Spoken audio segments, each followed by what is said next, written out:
Tập đoàn chế tạo máy bay Boeing của Mỹ ngày hôm qua thông báo đã triển khai thêm hơn 10 đợt kiểm tra chất lượng sản xuất trong nỗ lực để khôi phục lại lòng tin của khách hàng sau một loạt những sự cố gần đây. Trên trang mạng chính thức của hãng, Boeing đã công bố kế hoạch mới mang tên An toàn và chất lượng, bao gồm việc đào tạo nâng cao cho các thanh tra viên kiểm soát chất lượng và thợ máy, cũng như một cuộc kiểm tra chất lượng ngẫu nhiên đối với các bộ phận máy bay khi được tháo rời và lắp lại.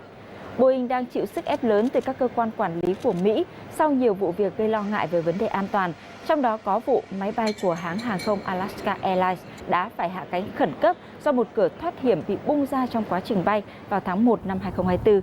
Và mới đây nhất vào ngày 2 tháng 1, Cục Hàng không Liên bang Mỹ FAA cho biết đang tích cực theo dõi kết quả và giám sát chặt chẽ hoạt động tại các cơ sở quan trọng của Boeing. FAA cũng kêu gọi Boeing hãy đặt an toàn và chất lượng lên trên lợi nhuận.